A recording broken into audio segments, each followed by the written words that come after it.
Now it's emerged that Chelsea will have to pay Manchester United a £5 million fee if they decide not to sign Jadon Sancho on a permanent basis this summer. Sancho joined Chelsea on loan in August, a deal which included an obligation to buy for between 20 and 25 million, provided they finish at least 14th in the Premier League this season. Bizarre clause.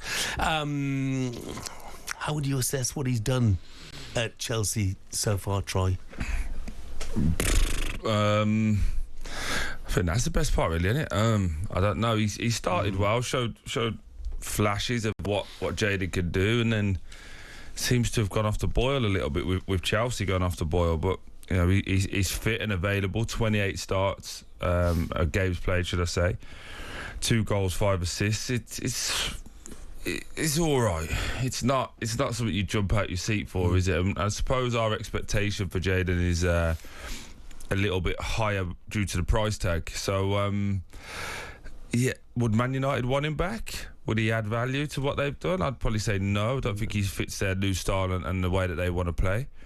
Does he add value to Chelsea? Probably not. So I think if they did buy him, they'll probably end up moving him on as well in the same window. Let's get the view of a Chelsea fan, shall we? He's the host of Chelsea Fan TV. Alex Harris. Morning, Alex. Good morning. How are we doing, guys? Yeah, good. So, Jadon Sancho, do you want to keep him? Honestly, I don't really care. To be honest with you, I think what do you really think? All right. I agree with you, Troy. Like, there's some good things, and then you look at the other side and you go, like, we're not really going to get much out of anyone else. So. It's 5 million well spent in the sense that we can just reinvest in another player, and you think, okay, you've got some serious potential, or you can put your faith in a player that it'll give you something for half a season and then it'll basically go missing for the next half. So, I mean, from a Chelsea standpoint, we don't need an awful lot of quality on that left-hand side, in the sense that there's not much competition anywhere, so then Jadon will still get the game time. Standards got to be higher, in my opinion. We need a goal scorer as well, someone who can score goals. I think Sancho's creative. He links up well. He's one of those players that you bring into a team, and if the team is firing, then he plays well. But if the team isn't performing, then he's not the guy that's going to push you through to that next level. So for that reason, I'd probably say just pay the money and go back to United. Alex, just a question. I think you touched on it there. So you're saying with Jadon, he plays to the standard essentially. So if the team's playing well, he plays well. Yeah. Who else other than Cole Palmer in that team lifts your team? To be honest with you, I'd say Caicedo's been really consistent. Cucurella as well. No, I'm not about consistent. I'm on about if you're having a bad day, who's the guy that grabs the team by the scruff of the neck and says, "We're going to be better." I only see Cole Palmer doing that. Maybe Neto, but again, he's not a goal scorer. Like we don't have goal scorers in this team. We don't have enough of it. We need more goals. And also, I don't think the manager helps either, because his style of play is so passive that when you are trying to take the game by the scruff of the neck, you just pass sideways and backwards. So that doesn't help. So I think that ultimately Maresca's going to get time, even if he doesn't qualify for the Champions League. I really think he's going to get time. So we're not going to see a change in style, but I do think he could use some better players as well. But I don't think he helps. I don't think that we have the quality in terms of the players either. Yeah, and if you want to make a step forward, you obviously have to improve that quality. But in fairness to Jadon Sancho, and I did notice he's had one shot on target this year. One shot on target this year. But he's not the only Chelsea forward. He's not the only Chelsea player who's been underperforming recently, is he? Well, I mean, you've got to look at the way Maresca plays his wingers. He doesn't overlap with his fullbacks whatsoever, so they don't have any support. And I mean, you've got to feel for any winger that is up there on their own, and then they're expected to not just dribble past one player, but dribble past 2-3 players and then make something happen. It's easier said than done. And then you say, well, just whip some crosses in, but we've never got anyone in the box who's going to finish those chances. Jackson, for example, he's not that kind of striker that wants balls in the box. We haven't got a threat aerially who's going to run in. Our midfielders don't really do that enough. Caicedo's defensive. Fernandez is happy to be a little bit deeper. And then Palmer, he doesn't really do it either. So I have a lot of sympathy for our wingers. It's not just Sancho, And that's down to the system. But again, individually, they've all got to do better.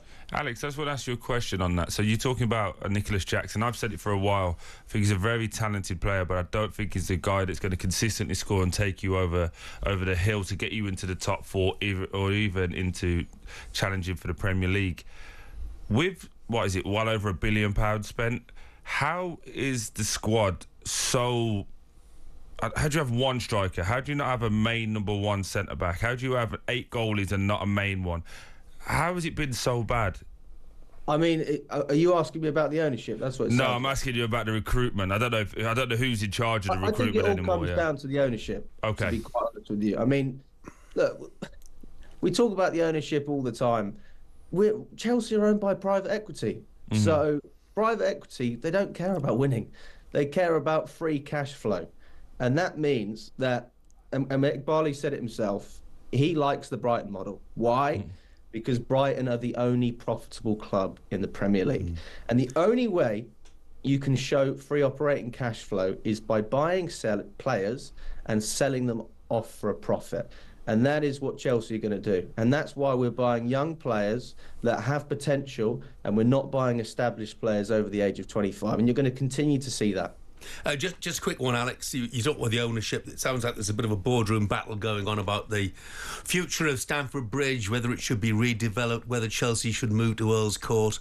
I mean, God knows what that would do for the traffic in Earl's Court. I can't imagine it, but still. Do you want to stay at the bridge, or do you not care too much? I think, to be honest with you, if we could relocate and have a less of a cap on our stadium, I think it would be better for the club. And even people in the CPO, I don't necessarily agree with the fact that we have to stay at Stamford Bridge, but again, it comes down to the ownership. Bowley clearly wants to build a new stadium. He's spoken about waiting 16 to 20 years to do it. We don't hear anything about a new stadium from Meg Barley, for the reason that, again, it's not in Clearlake's best interest to build a new stadium. They're going to sell the club by 2033. We know they are. Again, it's private equity. They buy an asset, they're going to try and build it up in value and then sell it for a profit. So a stadium doesn't help with cash flow within the short term. In the next 10 years, it's a cash flow deficit. So for that reason, we're not going to see a new stadium by 2033. I think if we are going to see it, it's going to be with Bowley, but not with Clearlake. Okay. Alex, thanks very much indeed. Brilliant, mate. Thank you, guys.